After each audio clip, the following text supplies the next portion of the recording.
독일제를 쓰레기통에 버려라. 중동 6개국이 동시에 58조 원어치 유럽 무기 계약을 파기했습니다. 135년 역사의 독일 방산이 발칵 뒤집혔습니다. 미국도 영국도 프랑스도 전부 거부당했습니다. 그런데 단 한 나라만이 52시간 만에 수송기를 띄웠습니다. 치킨이나 팔라던 독일 전무의 마지막 한마디.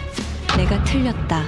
70년 독점이 무너진 충격적인 전말을 지금 공개합니다. 시작하기 전 구독과 좋아요, 그리고 대한민국 파이팅 댓글로 한국을 응원해주세요. 뒤셀도르프 본사 38층 집무실에 아침 햇살이 비껴들고 있었습니다. 라인강이 창밖으로 유유히 흘러가고 있었어요. 보통 때라면 에스프레소 한 잔을 내리며 하루를 시작하는 시간인데 그날은 커피잔을 입에 대지도 못했습니다. 오전 6시 47분이었어요. 침대에서 일어나자마자 핸드폰이 미쳐 돌아가고 있었습니다. 부재 중 전화 23건. 전부 중동 쪽 번호였어요. 메시지 알림이 화면을 뒤덮고 있었는데 첫 번째 메시지를 읽는 순간 심장이 갈비뼈를 때렸습니다. 아부다비 국방부 계약 해지 공식 통보. 레오파르트 2A7 60대, 게파르트 방공체계 24세트. 총액 9조 4천억 원. 손가락 끝이 차가워지는 걸 느꼈어요. 에어컨 때문이 아니었습니다. 두 번째 메시지를 열었어요. 리야드 국방부 도입 계약 재검토 통보. 퓨마 보병 전투차 120대, 자주포 36문. 총액 7조 8천억 원. 세 번째, 도하. 네 번째, 쿠웨이트. 다섯 번째, 바레인. 여섯 번째, 요르단. 6개 나라였습니다. 중동의 핵심 고객 6곳이 같은 날, 같은 시간대에 거의 똑같은 문구로 통보를 보내왔어요. 계약 해지 또는 전면 재검토. 합산 금액이 58조 원이었습니다. 58조 원이요. 라인메탈 연 매출의 4배가 넘는 돈이 하룻밤 사이에 증발할 위기에 처한 겁니다. 제 이름은 마르틴 슈타이너입니다. 라인메탈 중동북아프리카 수출 담당 부사장이에요. 미넨공대에서 기계공학을 전공했고 분데스베어에서 장교로 복무한 뒤 방산업계에 들어왔습니다. 28년째 이 업계에서 일하고 있어요. 아버지 한스 슈타이너도 크라우스 마파이에서 레오파르트 전차를 만든 엔지니어였습니다. 독일 방산의 피가 제 혈관에 흐르고 있는 거예요. 28년 동안 이런 일은 한 번도 없었습니다. 한 나라가 계약을 재검토하는 건 있을 수 있어요.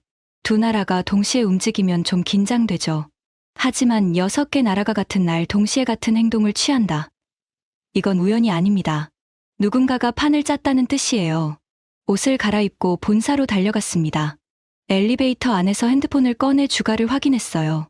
독일 증시가 열리기 전이었는데 프리마켓에서 라인메탈 주가가 이미 19% 폭락해 있었습니다.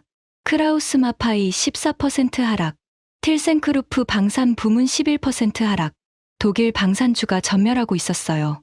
38층 비상회의실에 도착했을 때 이사회 멤버 12명이 이미 모여 있었습니다. 제가 마지막이 아니었어요. 한 자리가 비어 있었습니다. 중동 총괄 전무 클라우스 브레너의 자리였어요. 평소 같으면 누구보다 먼저 와서 테이블 상석을 차지하고 앉아 있는 사람인데 그날은 보이지 않았습니다. CEO 알렉산더 멀츠가 넥타이를 풀어헤친 채 입을 열었어요. 이 사람이 넥타이를 풀어헤친 모습은 입사 이래 처음 봤습니다. 전원 확인했겠지만 오늘 새벽 중동 6개국에서 동시에 통보가 왔습니다. 클라우스는 어디 있습니까? 아무도 대답하지 못했어요. 잠시 뒤 비서실에서 연락이 왔습니다. 브레너 전무가 아부다비에서 돌아오는 비행기에 타고 있다고요. 그날 밤 현지에서 뭔가가 터진 거였습니다. 멀츠 CEO가 대형 스크린을 켰어요. 화면에 뜬 숫자들이 핏빛처럼 붉었습니다. 계약 해지 및 재검토 총액 58조 원. 영향 범위 향후 10년 매출의 42%. 그 숫자를 올려다보는 12개의 얼굴에 핏기가 빠져나가고 있었어요. 하지만 여러분, 진짜 공포는 그 숫자가 아니었습니다. 스크린 아래쪽에 한 줄이 더 있었어요. 작은 글씨로 쓰여 있었는데 그 한 줄이 이 회의실에 앉은 모든 사람의 숨통을 조였습니다. 6개국 공통대체 발주처. 대한민국. 대한민국이라고요? 한국. 삼성텔레비전이나 만드는 그 나라가 우리 독일의 레오파르트 전차를 대체한다고요? 저는 그 한 줄을 3번 읽었습니다. 눈을 비비고 다시 봤어요. 글자가 바뀌지 않았습니다. 대한민국. 그 석자가 스크린에서 내려와서 제 이마 한가운데를 때리는 것 같았어요. 그런데 여러분, 이 이야기를 제대로 이해하시려면 시간을 조금 되돌려야 합니다. 이 폭락의 아침이 오기까지 우리 유럽 방산 업계가 중동에서 무슨 짓을 해왔는지를 먼저 아셔야 해요. 솔직하게 말씀드리겠습니다. 부끄럽지만 숨기지 않겠어요. 중동 무기 시장은 연간 120조 원 규모입니다. 세계에서 가장 큰 무기 시장이에요. 그리고 이 시장을 70년 동안 지배해온 건 딱 세 나라였습니다. 미국, 영국, 그리고 우리 독일이에요. 프랑스도 끼어들긴 했지만 주요는 이 셋이었습니다. 70년이면 얼마나 긴 시간이냐? 한국전쟁이 끝나고 한국이 폐허에서 일어서기 시작한 때부터 지금까지예요. 그 세월 동안 중동 왕실들은 우리한테 무기를 사왔습니다. 아버지가 사고, 아들이 사고, 손자가 사는 겁니다. 3대가 같은 가게에서 장을 본 거예요. 왜 그랬느냐? 선택지가 없었으니까요. 냉전 시대에는 미국 아니면 소련이었고, 소련이 무너진 뒤에는 서방 무기밖에 남지 않았습니다. 러시아제는 품질이 불안했고, 중국제는 신뢰가 안 갔어요. 그러니까 미국, 영국, 독일, 프랑스, 이 네 곳에서만 골라야 했습니다. 동네의 식당이 네 곳뿐인데 사장들이 전부 친구인 거예요. 가격을 짜고, 납기를 짜고, 서비스를 짰습니다. 이걸 업계에서는 뭐라고 불렀는지 아십니까? 나토 프리미엄이라고 했어요. 듣기 좋게 포장한 이름이지만 본질은 간단합니다. 바가지예요. 같은 물건을 유럽군에 납품하는 가격보다 중동에 파는 가격이 2배에서 3배까지 비쌌습니다.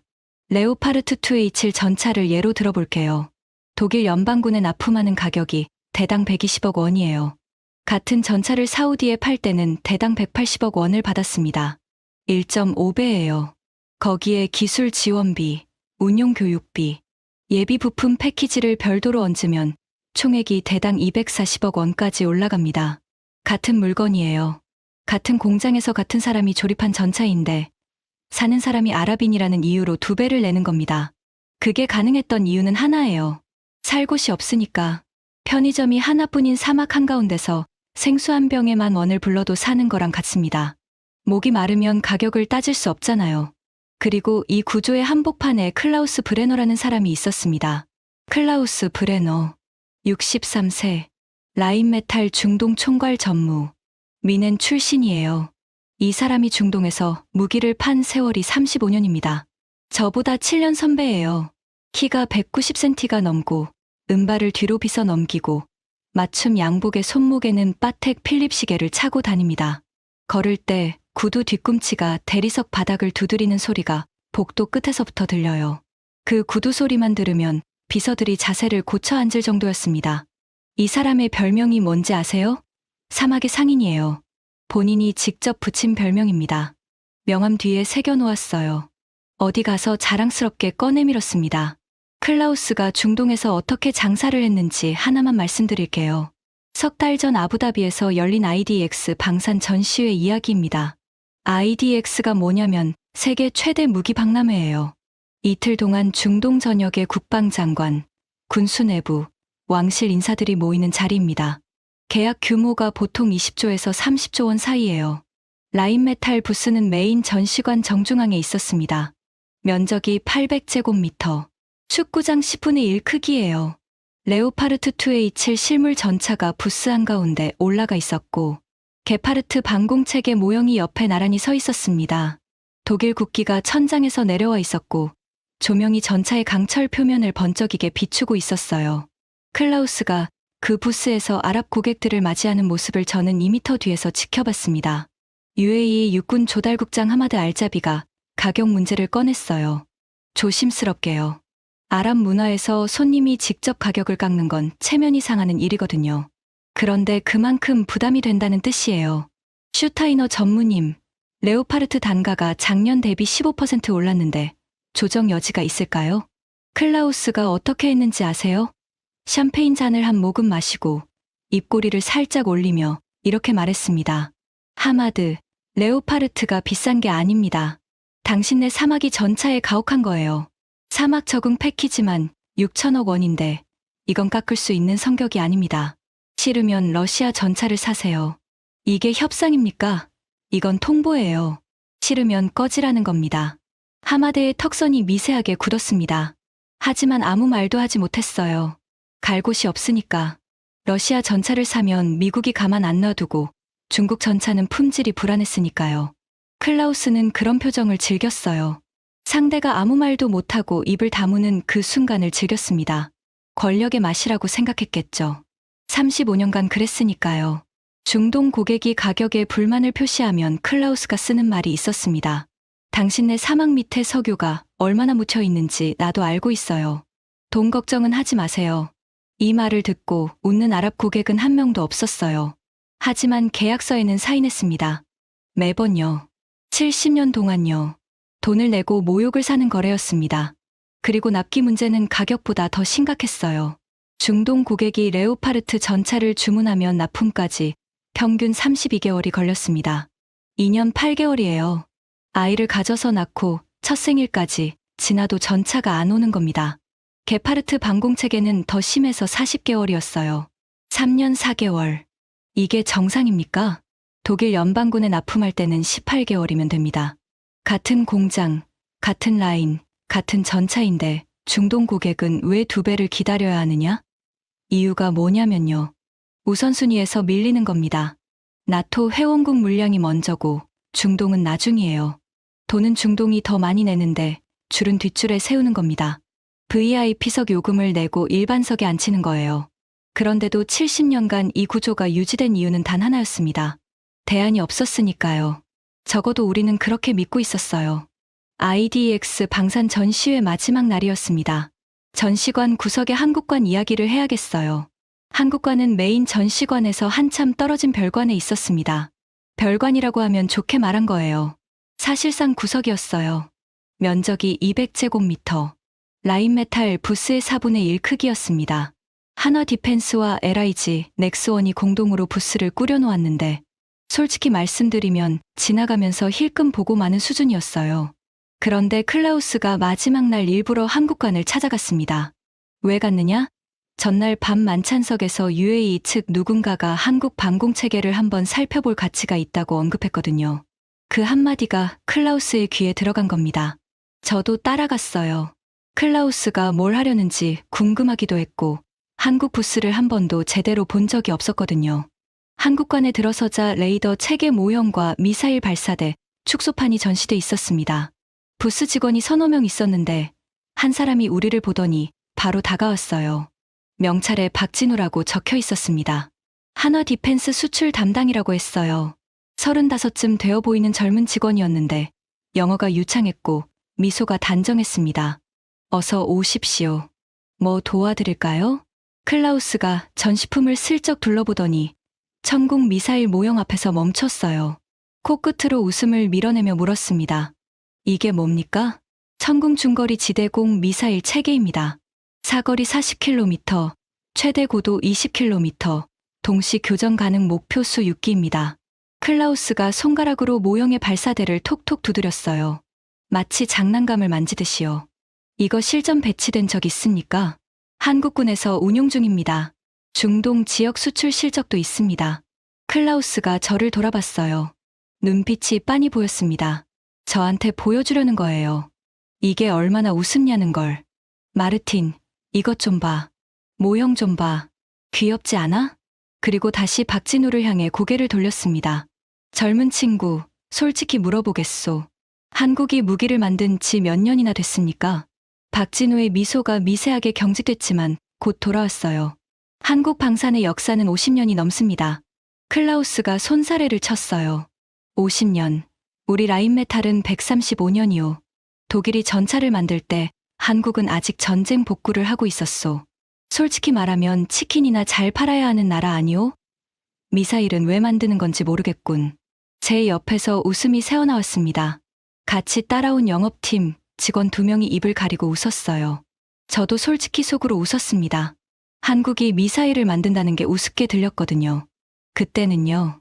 박진우가 아래십수를 깨물었습니다. 1초쯤 뒤에 다시 입을 열었어요. 목소리가 달라지지 않았습니다. 흔들리지 않았어요. 저희 제품에 관심이 있으시면 상세 브로슈어를 드릴 수 있습니다. 실전 데이터도 함께요. 클라우스가 손바닥을 내저었어요. 파리를 쫓는 동작이었습니다. 됐소. 브로슈어는 텔레비전 카탈로그면 충분하오. 등을 돌렸습니다. 한국관을 나서면서 클라우스가 제 어깨에 손을 얹고 말했어요. 마르틴, 저런 것들은 신경 쓸 필요가 없어. 방사는 혈통이 있는 거야. 135년의 혈통을 50년짜리 신생업체가 어떻게 넘보겠어. 저는 고개를 끄덕였습니다. 맞는 말이라고 생각했어요.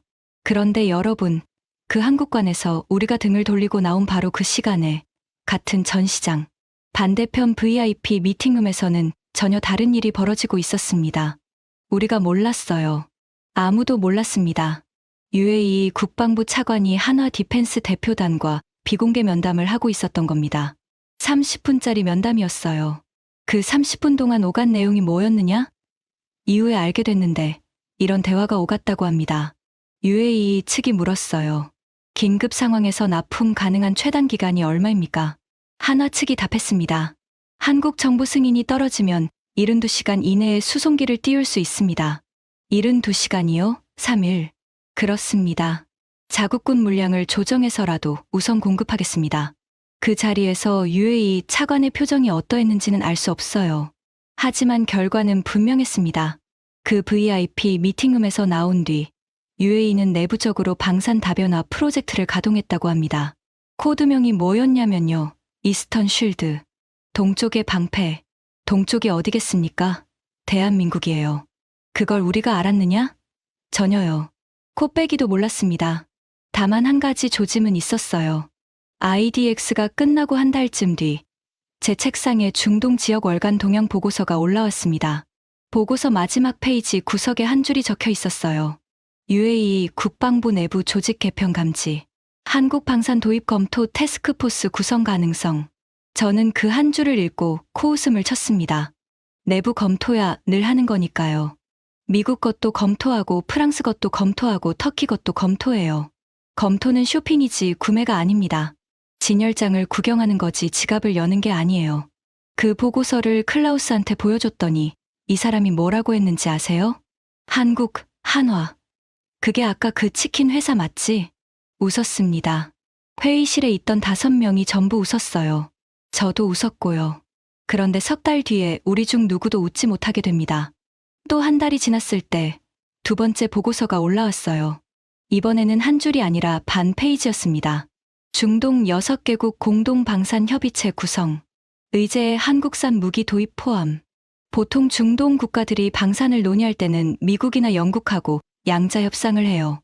6개국이 뭉쳐서 같이 움직이는 건 극히 이례적인 일이었습니다. 이번에는 좀 신경이 쓰였어요. 클라우스한테 다시 보고했습니다. 브레너 전무, 이건 좀 주시할 필요가 있을 것 같은데요. 클라우스가 서류를 펼쳐보지도 않고 대답했어요. 마르틴, 중동 사람들이 협상 카드를 만들려는 거야. 한국을 들먹이면서 우리한테 가격을 깎으려는 수법이지. 흔해 빠진 거야. 신경 쓰지 마. 그래서 신경을 끊었느냐? 아니요. 저는 좀 더 파보기로 했습니다. 개인적으로 중동 주재 독일 무관들에게 연락을 돌렸어요. 5곳에 연락을 넣었는데 4곳에서 비슷한 정보가 돌아왔습니다.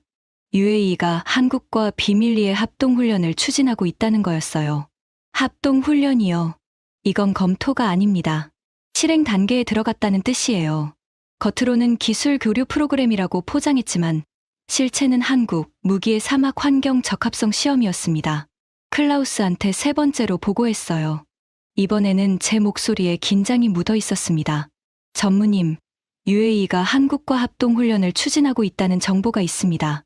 이건 단순 협상 카드가 아닐 수도 있어요. 클라우스가 처음으로 서류를 들여다봤습니다. 5초쯤 봤어요. 그리고 서류를 탁자 위에 톡 내려놓으며 말했습니다. 마르틴, 가만 생각해봐. 중동 국가들이 우리 독일 무기를 버리고 한국 무기를 산다. 레오파르트를 버리고 한국 전차를 탄다. 패트리엇과 게파르트 대신 이름도 못 들어본 한국 방공체계를 깔아놓는다. 잠시 뜸을 들였어요. 그 일이 일어나면 내가 이 자리에서 사표를 쓰겠소. 그 말을 한 지 정확히 2달 뒤에 저 아침이 왔습니다. 6개국 동시 통보. 58조 원 증발 위기. 주가 19% 폭락. 그리고 클라우스 브레너는 아부다비에서 돌아오는 비행기 안에 있었어요. 나중에 안 사실인데 그날 밤 아부다비에서 클라우스는 UAE 국방장관을 직접 만나러 갔다가 문전박대를 당했다고 합니다. 접견실에서 40분을 기다렸는데 보좌관이 나와서 한마디만 전했다고 해요. 장관님 일정이 바뀌셨습니다. 내일 한국 대표단과 면담이 잡혀 있어서요. 한국 대표단. 그 세 글자가 클라우스의 얼굴에 박혔을 겁니다. 여러분, 지금부터 하는 이야기는 제가 유럽 방산 업계에서 28년간 지켜본 것 중 가장 처참하고 가장 통쾌하고 가장 충격적인 이야기입니다. 70년간 쌓아올린 유럽의 성벽이 무너지는데 걸린 시간은 고작 52시간이었어요. 그리고 그 성벽을 무너뜨린 건 미국도 러시아도 중국도 아니었습니다. 대한민국이었습니다. 이야기를 다시 그 아침 회의실로 가져오겠습니다. 38층 비상회의실에서 58조 원이라는 숫자를 올려다보고 있는 12명의 얼굴 이야기요. CEO 멀츠가 물었습니다. 대체 왜 이런 일이 벌어진 겁니까? 도대체 중동에서 무슨 일이 있었던 겁니까? 정보분석팀장 카트린 베커가 태블릿을 들고 일어섰어요. 42세 여성이었는데 라인메탈에서 가장 날카로운 분석가로 통했습니다. 평소에는 감정이 얼굴에 드러나지 않는 사람이에요. 그런데 그날은 입술이 바짝 말라 있었습니다. 2달 전 이란과 미국 사이에 무력 충돌이 발생했습니다. 이란이 자폭 드론을 페르시아만 연안에 대량 투입했어요. 하루 400대 이상이었습니다. 400대요? 하루에? 카트린이 고개를 끄덕였어요. 문제는 방공 체계였습니다. 중동 6개국이 보유한 서방제 방공 무기로는 이 물량을 감당할 수 없었어요. 패트리엄 미사일은 한 발에 85억 원인데 드론 한 대 가격은 3,500만 원입니다. 미사일 하나로 드론 하나를 잡는 건 택시를 불러서 모기를 쫓는 것과 같습니다. 그래서요? 그래서 UAE가 미국에 긴급 보급을 요청했는데 미국이 거절했습니다. 회의실이 술렁였어요. 미국이 거절했다고요? 우크라이나와 대만 해협 상황 때문에 생산 라인이 풀 가동 중이라 중동 물량을 맞출 수 없다는 답이 돌아왔다고 합니다. 최소 30개월 대기. 30개월. 2년 반이에요. 적의 드론이 하루 400대씩 쏟아지는데 2년 반을 기다리라는 겁니다. 카트린이 태블릿 화면을 넘겼어요. UAE가 우리 독일에도 연락을 해왔습니다. 게파르트 방공체계 긴급 납품을 요청했어요. 그걸 내가 왜 모릅니까? 클라우스 브레너 전무가 현지에서 직접 처리했습니다. 답변은 32개월 소요였습니다. 멀츠 CEO의 눈이 가늘어졌어요. 32개월? 네. 독일 연방군 물량이 우선이고 우크라이나 지원 물량이 그 다음이고 중동은 세 번째 순위라고 통보했다고 합니다. 저는 의자의 등을 기대며 천장을 올려다봤습니다. 32개월. 우리가 32개월이라고 한 거예요. 하늘에서 폭탄이 비처럼 쏟아지는데 2년 8개월을 기다리라고 한 겁니다. 미국이 30개월, 독일이 32개월, 프랑스도 비슷하게 답했겠죠. 영국은 18개월이라고 했다는데 그것도 50보백보예요. 그런데요. 카트린의 목소리가 한 톤 낮아졌어요. 한국은 52시간 만에 수송기를 띄웠습니다. 회의실이 얼어붙었습니다. 에어컨 소리만 웅웅거렸어요. 뭐라고요? 52시간입니다.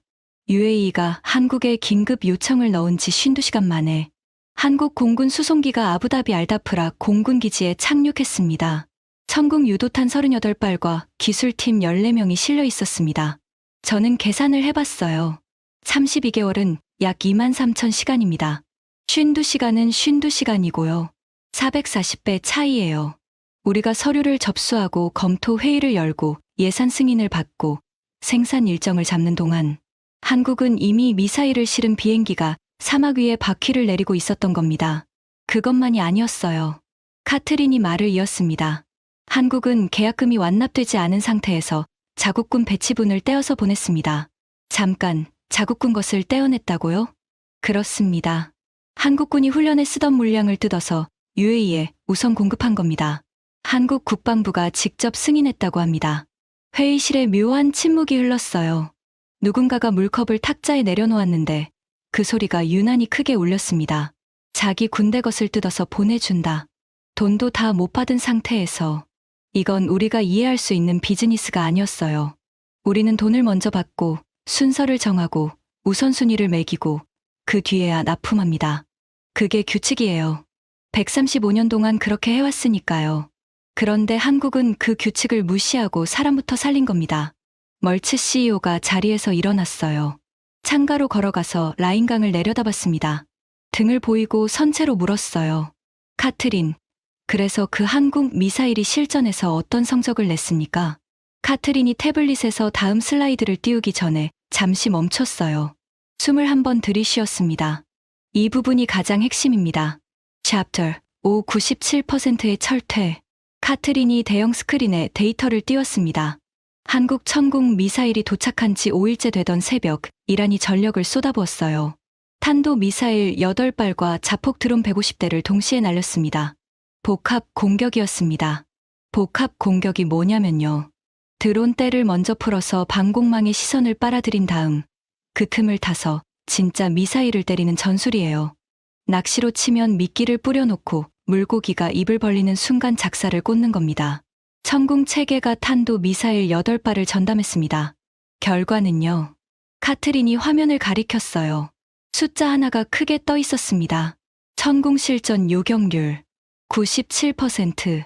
회의실 어딘가에서 의자가 삐걱거리는 소리가 났어요. 누군가가 상체를 앞으로 쏠았다는 뜻이에요. 8발 중 8발 전탄 격추입니다. 이후 추가 교전을 포함한 전체 요격률이 97%예요. 모의 시험이 아닙니다. 실전입니다. 진짜 탄도 미사일이 하늘을 가르며 날아오는 전장에서 나온 숫자입니다. 97%. 100발이 날아오면 97발을 잡는다는 뜻이에요. 수능에 비유하면 전교 1등이에요. 어디에 내놔도 수석입니다. 그런데 진짜 충격은 그 다음이었어요. 카트린이 화면을 넘기자 숫자 2개가 나란히 떴습니다. 비교 데이터를 보시겠습니다. 같은 기간, 같은 전장에서 운용된 다른 방공 체계의 요격률입니다. 미국 패트리엇 72%, 그리고 그 옆에 우리 숫자가 떠 있었어요. 독일 게파르트 68%, 68%. 100발이 오면 68발만 잡고 32발을 놓친다는 뜻입니다. 32채의 집이 불타고 수십 가족이 비명을 지르는 거예요. 우리 게파르트가 68점짜리 시험지를 내밀고 있는데 옆자리에서 한국 천궁이 97점을 받아든 겁니다. 저는 그 숫자를 3번 읽었어요. 눈을 비비고 다시 봤습니다. 68이 97로 바뀌지 않았어요. 가슴 한쪽이 꺼지는 느낌이었습니다. 28년간 독일 무기가 최고라고 믿어왔는데 그 믿음이 숫자 2개 앞에서 금이 가기 시작했어요. 카트린이 멈추지 않았습니다. 가격을 비교하겠습니다. 게파르트 대공포 탄환 한 발에 48만 원입니다. 한국 비호복합 탄환 한 발은 7만 원이에요. 48만 원 대 7만 원. 7배 차이예요. 같은 드론을 잡는데 우리는 7배를 쓰고 있었던 겁니다. 게다가 성능도 떨어지면서요. 그리고 결정적인 숫자 하나가 더 있습니다. 카트린의 목소리가 낮아졌어요. 한국이 개발 중인 레이저 방공 체계가 있습니다. 한국명으로 청왕이라고 해요. 이 무기의 한 발 비용이 2,500원입니다. 2,500원이요? 네. 한국에서 자판기 커피 한 잔을 뽑는 돈이에요. 그 커피 값으로 드론 한 대를 하늘에서 태워버립니다. 회의실이 완전히 조용해졌어요. 에어컨 소리조차 멈춘 것 같았습니다. 12개의 얼굴이 스크린을 올려다보고 있었는데 표정이 전부 같았어요. 경악이었습니다. 85억 원짜리 패트리엇으로 잡던 드론을 2,500원짜리 레이저로 태운다. 이 격차가 얼마냐면요. 340만 배예요. 강남 아파트 한 채 값과 자판기 커피 한 잔 값이에요. 같은 일을 하는데 340만 배 싼 방법이 있다는 겁니다. 멀츠 CEO가 창가에서 돌아서며 물었어요. 카트린, 가동률은? 한국 천궁 체계의 사막 환경 가동률 94%입니다. 100시간 중 94시간을 고장 없이 운용했습니다. 섭씨 52도, 모래폭풍 환경에서요. 우리 게파르트의 중동 가동률은 얼마입니까? 카트린이 잠시 머뭇거렸어요. 이 숫자를 말하기가 싫었던 거예요. 61%입니다. 61%. 100시간 중 39시간은 고장나서 멈춰 있었다는 뜻이에요. 10시간 중 4시간은 수리하고 있었다는 겁니다. 전쟁 중에 방패가 하루에 40%를 쉬고 있었어요. 저는 손바닥으로 이마를 눌렀습니다. 머릿속에서 숫자들이 빙글빙글 돌았어요. 요격률 68대 97점, 가격 48만 대 7만. 가동률 61대 94점, 납기 32개월 대 52시간.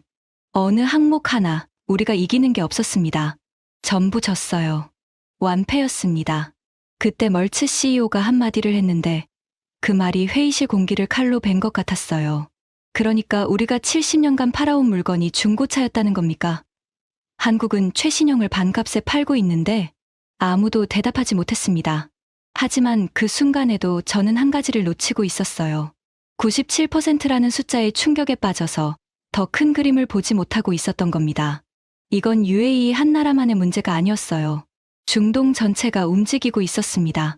그리고 그 움직임의 속도는 제가 상상한 것보다 훨씬 빨랐어요. 그 폭락의 아침으로부터 사흘 뒤 베를린에서 긴급 회의가 열렸습니다. 장소는 독일 연방경제에너지부 건물 7층 대회의실이었어요.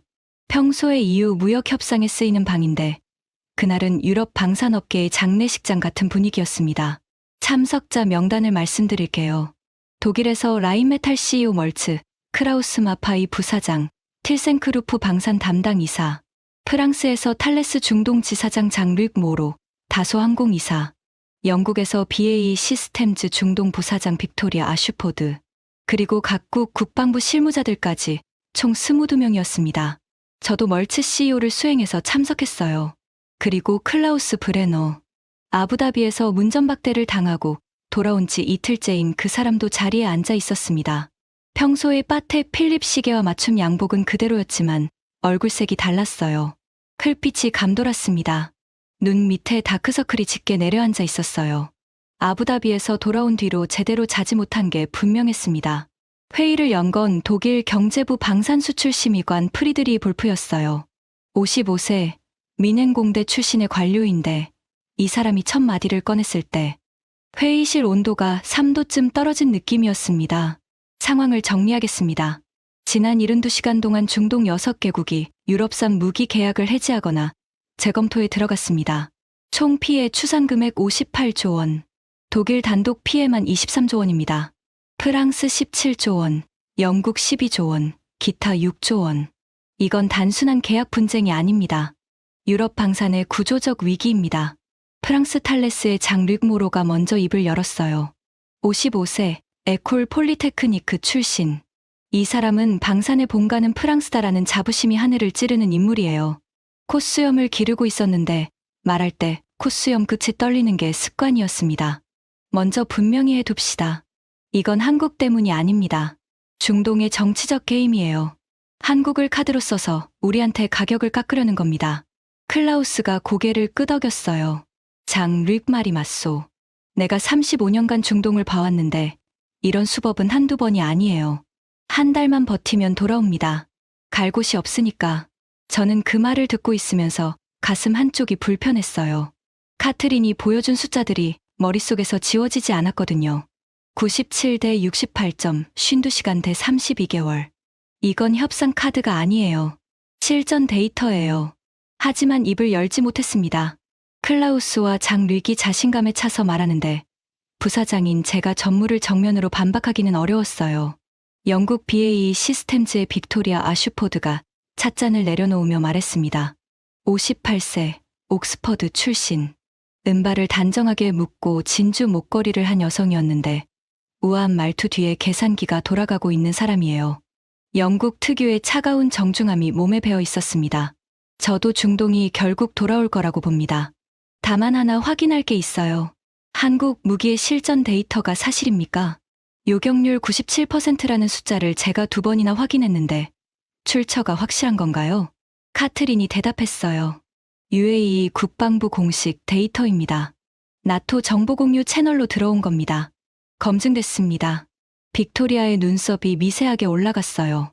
찻잔을 다시 들어 한 모금 마셨습니다. 차를 마시는 동안에도 눈은 스크린의 숫자를 뚫어지게 보고 있었어요. 장르익이 다시 끼어들었습니다. 97%. 시험 조건이 특수했을 수 있어요. 한국이 가장 유리한 시나리오에서만 운용했을 가능성이 높습니다. 실전의 모든 변수를 반영한 숫자인지 의문이에요. 카트린이 고개를 저었어요. 아닙니다.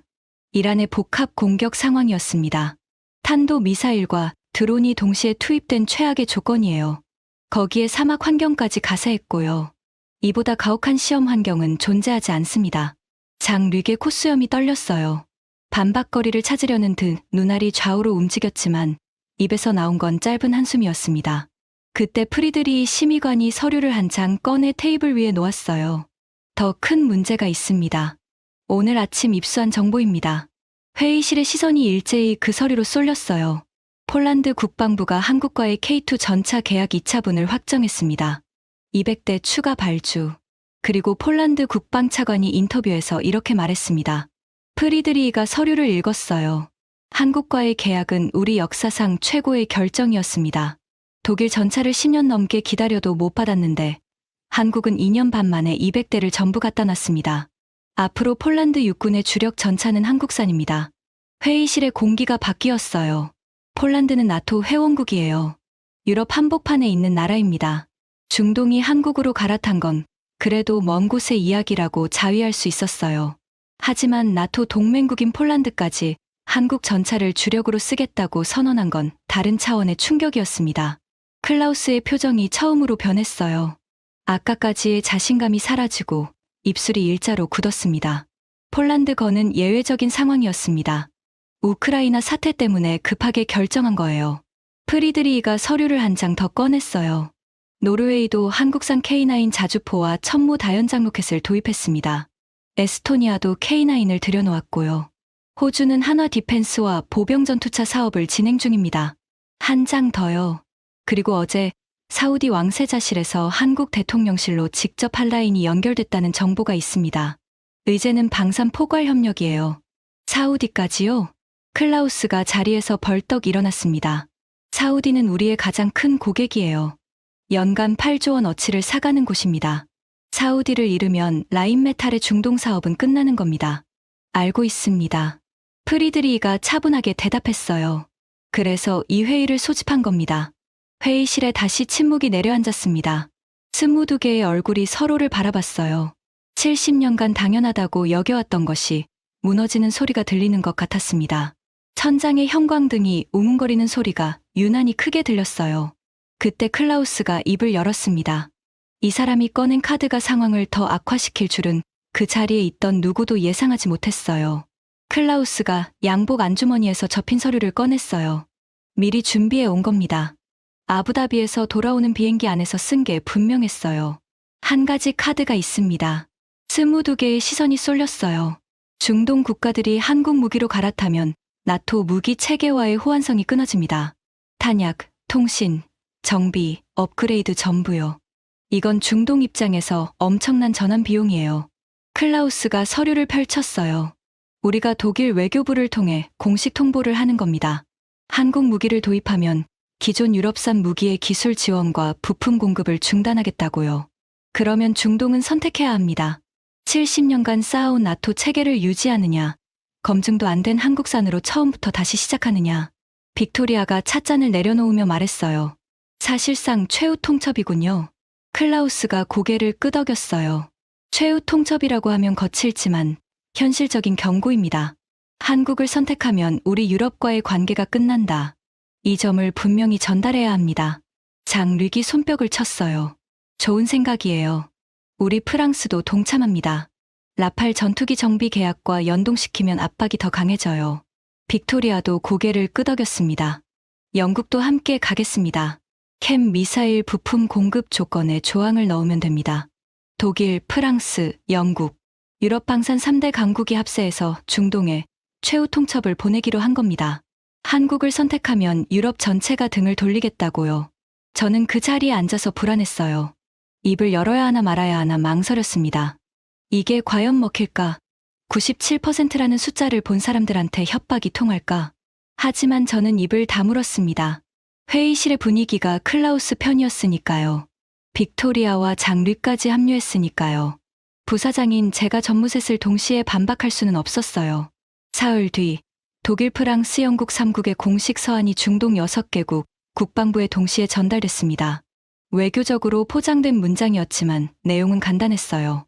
한국 무기를 도입하면 기존 유럽산 장비의 기술 지원을 재검토하겠다. 재검토라고 썼지만 뜻은 끊겠다는 거예요. 결과가 어떻게 됐을 것 같으세요? 서한이 전달되고 정확히 36시간 뒤에 첫 번째 답신이 돌아왔습니다. UAE 국방장관 명의였어요. 기한 내에 답변 드립니다. 귀국의 서한을 검토했습니다. 아랍에미리트는 나토 회원국이 아닙니다. 나토 호환성은 의무가 아니라 선택입니다. 또한 아랍에미리트는 무기 구매에 있어 어떠한 외부 압력도 수용하지 않습니다. 추가 논의가 필요하시면 우리 측 일정이 허락하는 범위 내에서 면담을 검토하겠습니다. 외교적 언어로 포장돼 있지만 번역하면 이겁니다. 너희가 뭔데 우리한테 이래라 저래라 하느냐. 꺼져라.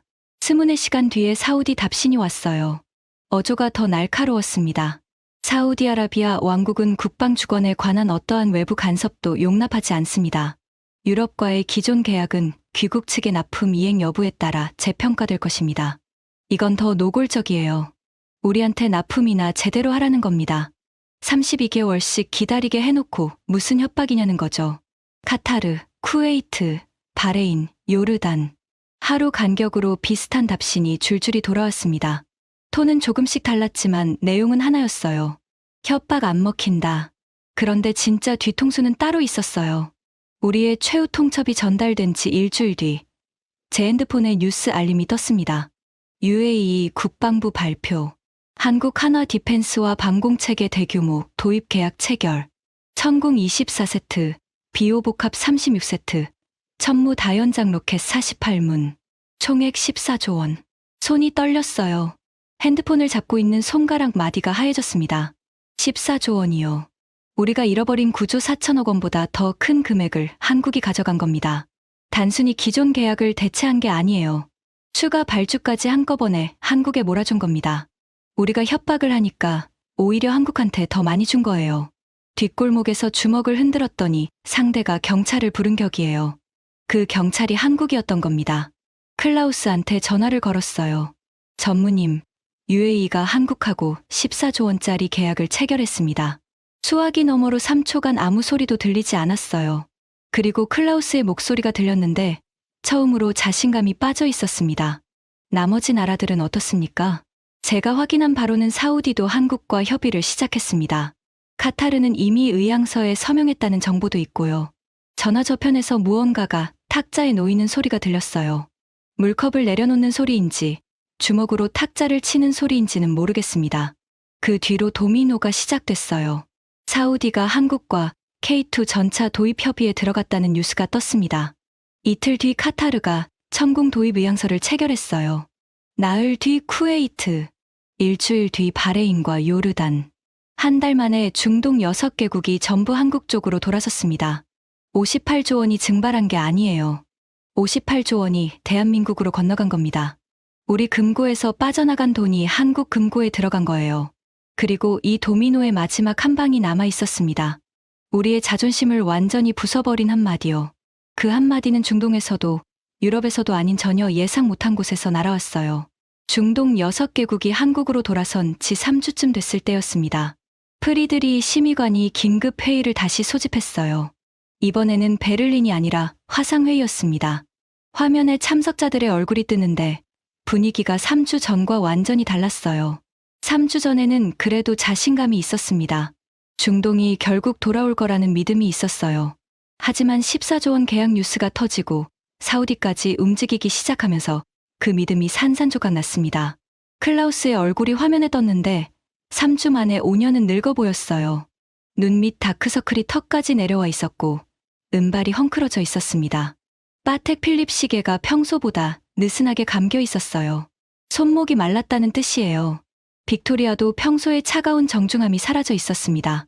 입술이 바짝 말라 있었고 진주 목걸이를 만지작거리는 손끝이 미세하게 떨리고 있었어요. 장릭은 아예 카메라를 꺼놓았습니다. 목소리만 들렸는데 평소의 자신감이 온데간데 없었어요. 프리드리히가 입을 열었습니다. 새로운 정보가 있습니다.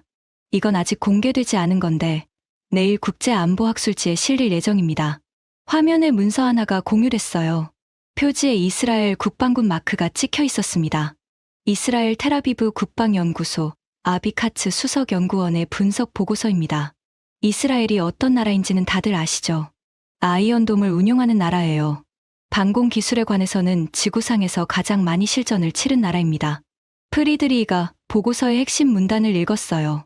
한국의 천궁과 비오복합을 조합하면 중고도와 저고도를 동시에 차단하는 이중 방공망이 완성된다. 가격 대비 효율성은 현존하는 모든 방공 체계를 능가하며 솔직히 말하면 우리 이스라엘의 아이언돔 체계보다 경제적 효율이 뛰어나다. 한국 방사는 더 이상 가성비 좋은 대안이 아니다. 새로운 기준이다. 새로운 기준. 이 세 글자가 화상회의 화면 위에서 핵폭탄처럼 터졌어요. 이스라엘이 인정한 겁니다. 방공 분야에서 세계 최고 실전 경험을 가진 나라가 한국 무기를 새로운 기준이라고 말한 겁니다. 우리 게파르트를 새 기준이라고 한 게 아니에요. 미국 패트리엇을 새 기준이라고 한 게 아니에요. 한국이요. 빅토리아가 입을 열었어요. 목소리가 갈라져 있었습니다. 이스라엘이 공식적으로 이걸 발표한다는 건가요? 내일 학술지에 실립니다. 화상회의 화면에서 클라우스의 표정을 봤어요. 사막의 상인이라고 자칭하던 그 사람의 입꼬리가 아래로 처져 있었습니다. 파텍 필립 시계를 찬 손이 무릎 위에서 주먹을 쥐고 있었어요. 장르의 목소리가 스피커에서 흘러나왔습니다. 카메라는 여전히 꺼져 있었어요. 이건 끝입니다. 이스라엘까지 한국 편을 들면 우리가 할 수 있는 게 없어요. 처음으로 장르기 현실을 인정한 거예요. 방산의 본가는 프랑스다라고 큰소리치던 그 사람이 카메라도 켜지 못한 채 항복 선언을 한 겁니다. 빅토리아가 찻잔을 멀리 밀어냈어요. 차를 마실 여유가 없다는 뜻이었습니다. 현실을 직시합시다. 이대로 가면 5년 안에 유럽 방산의 중동 점유율은 반토막납니다. 10년이면 한국이 우리 자리를 차지해요. 프리드리히가 고개를 끄덕였어요. 그래서 다음 단계를 논의해야 합니다. 구체적으로 두 가지 옵션이 있습니다. 하나는 한국과 기술 제휴를 통해 합작 진출하는 겁니다. 다른 하나는 가격과 납기를 혁신적으로 개선해서 정면 승부하는 겁니다. 두 번째 옵션은 불가능합니다. 클라우스가 처음으로 솔직한 말을 했어요. 32개월을 52시간으로 줄이는 건 우리 구조에서는 물리적으로 불가능합니다. 독일 연방의회 승인 절차만 해도 6개월이 걸립니다. 그러면 첫 번째 옵션밖에 없잖아요. 빅토리아가 말했습니다. 한국과 손을 잡아야 한다는 겁니다. 우리가 한국에 가야 해요. 한국에 간다고요? 클라우스의 목소리가 높아졌어요. 135년 역사의 라인메탈이 50년짜리 한국 업체한테 가서 손을 내밀어야 한다는 겁니까? 프리드리히가 차분하게 대답했어요. 브레너 전무, 135년 역사가 지금 58조 원어치의 고객을 지켜주고 있으니까. 클라우스가 입을 다물었습니다. 반박할 말이 없었어요. 역사가 아무리 길어도 고객이 떠나면 의미가 없으니까요. 135년 된 식당이라도 손님이 안 오면 문을 닫아야 하는 거예요. 회의가 끝나고 화상 연결이 끊어진 뒤 저는 책상 앞에 한참을 앉아 있었어요. 뒤셀도르프 본사 창밖으로 라인강이 흘러가고 있었습니다. 강물은 늘 같은 방향으로 흘러요. 바다를 향해서. 물줄기를 거꾸로 돌릴 수는 없습니다. 방산의 물줄기도 바뀌고 있었어요. 70년간 서쪽에서 동쪽으로, 유럽에서 중동으로 흘렀던 물줄기가 방향을 틀었습니다. 동쪽의 더 먼 곳. 대한민국에서 출발한 물줄기가 사막을 적시기 시작한 거예요. 그리고 그 물줄기를 돌릴 수 있는 힘은 우리한테 없었습니다. 이스라엘 보고서가 발표된 지 2주 뒤 클라우스 브레너가 서울행 비행기에 올라탔습니다. 이 한 문장이 얼마나 충격적인지 설명드려야 해요. 클라우스 브레너. 35년간 중동에서 독일 무기를 팔아온 사람. 한국을 치킨이나 팔아야 하는 나라라고 했던 사람. IDX 전시회에서 한화 디펜스 부스의 천국 모형을 장난감이라고 톡톡 두드리던 사람. 한국이 계약을 따면 사표를 쓰겠다고 했던 사람. 그 사람이 서울로 갑니다. 누구를 만나러요? 한화 디펜스 대표를요. 뭘 하러요? 기술 제휴를 제안하러요. 쉽게 말하면 이겁니다. 가게 주인이 경쟁사한테 찾아가서 물건을 좀 떼어달라고 하는 거예요. 135년 된 노포가 50년 된 신생 가게에 납품을 부탁하러 가는 겁니다. 저도 수행원으로 동행했어요. 인천공항에 내리는 순간부터 클라우스의 표정이 굳어 있었습니다. 비행기에서 12시간 동안 거의 한마디도 안 했어요. 파텍 필립 시계를 풀었다 찼다를 반복하더라고요. 불안한 사람의 습관이었습니다. 서울 시내로 들어가는 차 안에서 창밖을 봤어요. 고층 빌딩이 줄지어 솟아 있었고 도로가 깨끗했습니다. 도로 위를 달리는 차의 절반 이상이 현대와 기아였어요. 버스 정류장마다 전자 안내판이 실시간으로 돌아가고 있었고 지하철역 입구에서 사람들이 스마트폰을 들여다보며 빠르게 오가고 있었습니다. 클라우스가 처음으로 입을 열었어요. 깨끗하군. 그 한마디였습니다. 하지만 저는 그 두 글자에 담긴 의미를 읽었어요. 이 사람은 한국을 후진국이라고 생각하고 온 겁니다. 치킨이나 파는 나라라고 생각했는데 공항부터 도심까지 자기 나라 뒤셀도르프보다 깔끔한 거예요. 첫 번째 편견이 깨지는 소리가 들렸습니다. 한화 디펜스 본사에 도착했어요. 회의실에 안내받았는데 우리를 맞이한 건 한화 측 부사장과 수출본부장, 그리고 기술팀장이었습니다. 세 사람이었어요. 22명이 모였던 베를린 회의와는 대조적이었습니다. 한화 측 부사장이 악수를 건네며 말했어요. 먼 길 오셨습니다. 편하게 말씀해 주십시오. 클라우스가 자리에 앉았습니다. 보통 때 같으면 상석을 차지하고 다리를 꼬는 사람인데 그날은 권유받은 자리에 조용히 앉았어요. 다리도 꼬지 않았습니다. 제가 28년간 본 클라우스 중에 가장 작아 보이는 순간이었어요. 클라우스가 입을 열었습니다. 단도직입적으로 말씀드리겠습니다. 잠시 뜸을 들였어요. 이 사람이 다음 문장을 뱉는데 걸린 시간이 3초쯤 됐는데 그 3초가 평생처럼 길어 보였습니다. 라인메탈은 한화 디펜스와 기술 제휴를 원합니다. 구체적으로 비호복합 체계의 유럽 면허 생산권에 관심이 있습니다. 독일 시장과 유럽 시장에 공급할 수 있는 파트너십을 제안합니다. 면허 생산권. 이 말이 뭘 뜻하는지 아세요? 한국이 만든 설계도를 독일이 빌려서 독일 공장에서 조립하겠다는 겁니다. 원래 우리가 하던 짓이에요. 중동에 무기를 팔고 기술은 절대 안 넘기고 부품만 비싸게 팔아먹는 구조. 그 구조에서 우리가 위에 있었는데 이제 한국이 위에 올라가고 우리가 아래로 내려온 거예요. 한화 측이 조용히 듣고 있었어요.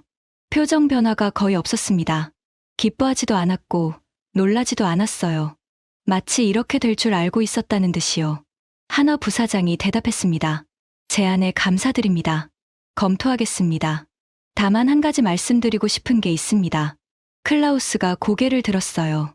저희 한화는 파트너를 고를 때 기술력이나 역사를 먼저 보지 않습니다. 신뢰를 봅니다. 약속을 지키는지, 어려울 때 함께하는지를 봅니다. 기술 제휴는 기술의 문제가 아니라 관계의 문제거든요.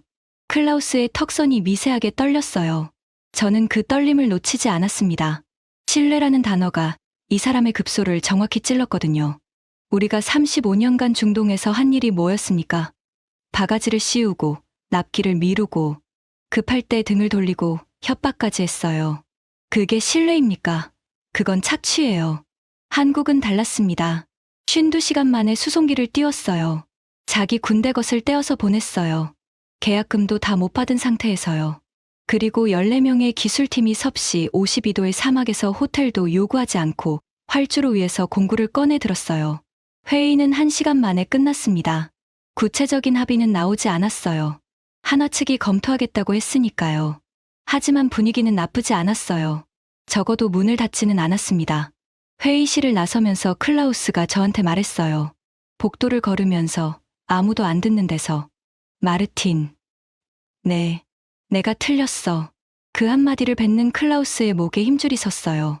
35년간 한 번도 하지 않은 말이었습니다. 중동에서 왕처럼 군림하던 사람이 자기 입으로 내가 틀렸다고 말한 거예요. 저는 아무 말도 하지 않았습니다. 뭐라고 해야 할지 몰랐거든요. 그런데 여러분, 이 이야기의 진짜 마지막은 서울이 아니었어요. 클라우스의 인정도 아니었습니다. 진짜 마지막은 그로부터 일주일 뒤 사막에서 벌어졌습니다. 서울 출장을 마치고 돌아온 뒤 저는 개인적으로 아부다비에 갔습니다. 공식 출장이 아니었어요. 제 돈으로 제 연차를 써서 간 겁니다. 왜 갔느냐? 한국 무기가 실제로 사막에서 어떻게 운용되는지 직접 보고 싶었어요. 숫자로만 보던 97%의 실체를 두 눈으로 확인하고 싶었습니다. UAE 측 지인을 통해 알다프라 공군기지 방문을 허가받았어요. 기지에 도착한 건 오후 3시쯤이었는데 바깥 기온이 섭씨 51도였습니다. 차에서 내리는 순간 얼굴에 뜨거운 수건을 들이대는 것 같았어요. 숨을 쉬면 뜨거운 공기가 폐를 데우는 게 느껴졌습니다. 기지 경납고에 한국 기술팀이 있었어요. 비호복합 체계의 운용 교육이 진행 중이었습니다. UAE 병사 20명쯤이 장갑차 주변에 둘러앉아 있었고 한국 군인 한 명이 장비를 분해하며 설명하고 있었어요. 그 한국 군인이 눈에 들어왔습니다. 명찰에 강서준이라고 적혀 있었어요. 대위 계급장을 달고 있었는데 30 초반으로 보였습니다.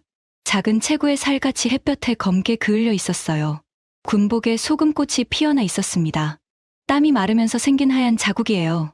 강대위가 비호복합의 레이더 모듈을 분해하고 있었는데 움직임에 군더더기가 없었어요.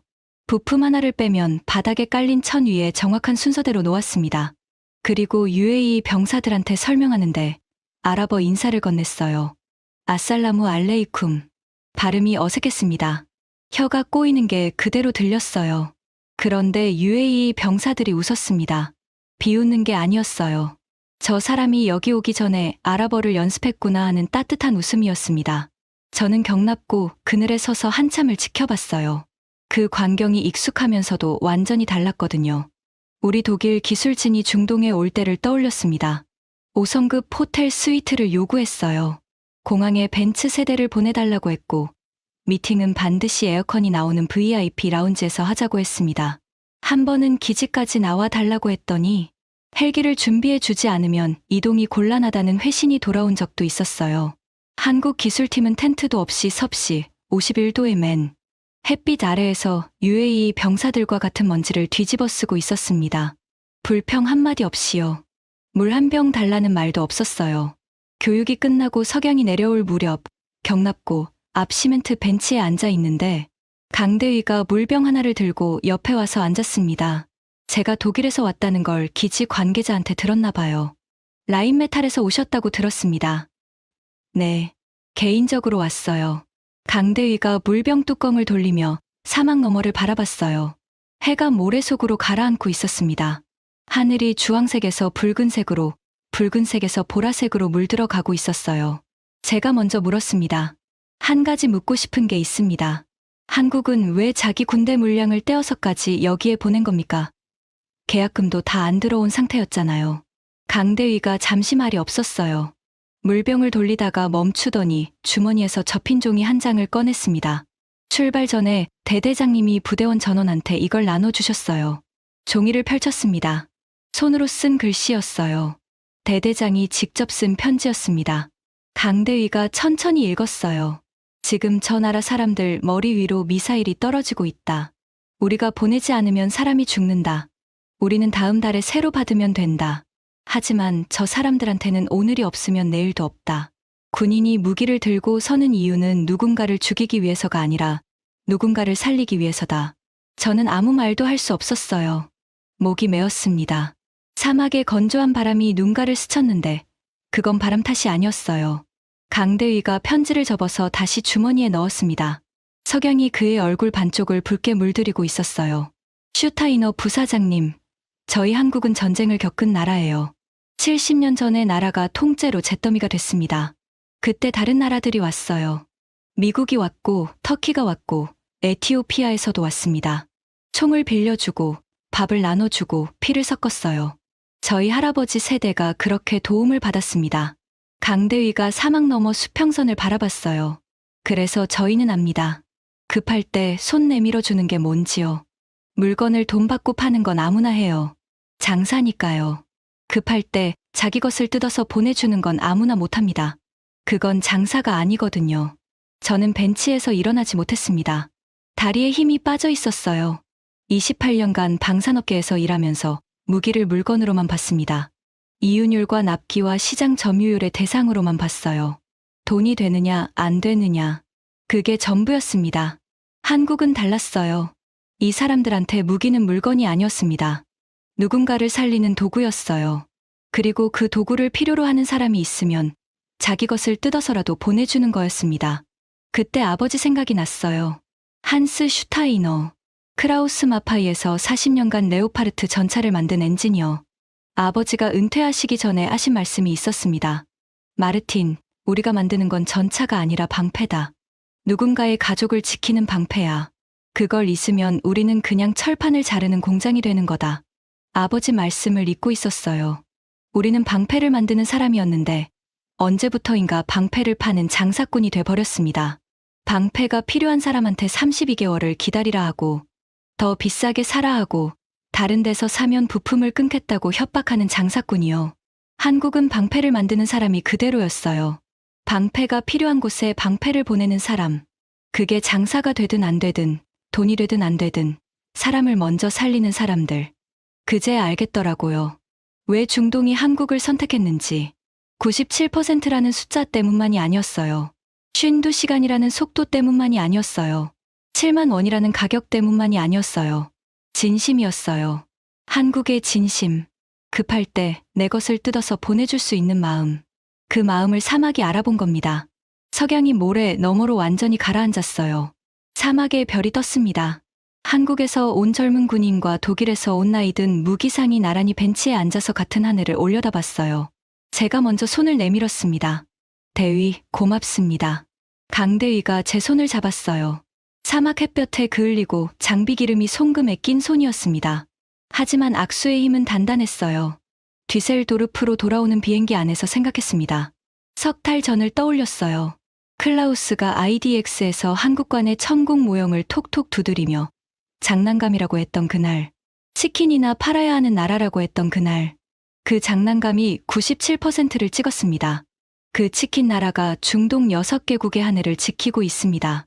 135년 된 독일 방산이 50년 된 한국 방산 앞에 고개를 숙였습니다. 70년간 쌓아올린 유럽의 독점이 52시간 만에 무너졌습니다. 그리고 한 달 뒤, UAE 국왕이 공식 석상에서 한마디를 했습니다. 이 한마디가 전 세계 방산업계를 뒤흔들었어요. 아랍에미리트는 제2의 한국을 만들 것입니다. 한국이 보여준 것은 무기의 성능이 아닙니다. 국가의 진심입니다. 미국은 장사꾼이었습니다. 유럽도 장사꾼이었습니다. 한국만이 형제였습니다. 우리는 형제의 손을 잡겠습니다. 제2의 한국. 전 세계가 들었습니다. 유럽 방산업계가 경악했어요. 미국도 당혹했습니다. 하지만 저는 경악하지 않았어요. 사막에서 그 편지를 들은 뒤로 이렇게 될 줄 알고 있었거든요. 여러분, 이 이야기를 듣고 계신 대한민국 국민 여러분께 독일 사람으로서 한마디만 드리겠습니다. 부끄럽습니다. 우리는 70년간 무기를 팔면서 무기가 뭘 위해 존재하는지를 잊었어요. 사람을 지키기 위해 존재한다는 걸 잊었습니다. 돈이 되느냐만 물었지, 사람이 사느냐는 묻지 않았어요. 여러분의 나라는 달랐습니다. 여러분의 세금으로 만들어진 무기가 지구 반대편 사막에서 누군가의 아이들을 지키고 있어요. 여러분의 군인들이 섭씨 51도의 열사막에서 호텔 한 번 요구하지 않고 아랍어 인사를 연습해 가며 이 나라 병사들과 어깨를 나란히 하고 있습니다. 289억 원짜리 첫 도면에서 시작된 방패가 있다고 들었습니다. 14년간 연구실에서 컵라면을 먹으며 깎고 조립한 사람들이 있다고요. 새벽같이 공장에 출근하셨던 아버지, 아이들 밥상 차려놓고 첫 버스를 타셨던 어머니, 그분들이 허리띠 졸라매고 내신 세금이 그 방패가 됐다고요. 그 방패가 70년간 세계를 지배한 유럽의 독점을 무너뜨렸습니다. 숫자 3개가 모든 걸 뒤엎었어요. 요격률 97%, 한 발에 7만 원, 수송기 도착까지 52시간. 하지만 숫자보다 더 강한 게 있었어요. 한국이라는 나라의 진심. 급할 때 내 것을 뜯어서라도 보내줄 수 있는 그 마음. 그 마음이 사막을 적셨습니다. 코웃음 치던 영국 컨설턴트가 결국 인정했고 35년 경력의 독일 전무가 내가 틀렸다고 말했고 자존심 하늘을 찌르던 프랑스 지사장이 카메라도 켜지 못한 채 항복했습니다. 135년 역사의 라인메탈이 서울에 가서 고개를 숙였어요. 치킨이나 팔라던 나라 앞에서요. 대한민국, 정말 대단한 나라입니다. 지금까지 독일 방산업계 28년 차가 직접 겪은 충격적인 이야기였습니다. 가슴이 뜨거워지셨다면 대한민국 네 글자만 댓글로 남겨주세요. 묵묵히 이 나라의 방패를 만들어 온 사람들의 이름이 널리 알려질 수 있도록 공유 부탁드립니다. 구독과 좋아요도 부탁드립니다. 지금까지 감동 새벽이었습니다. 감사합니다.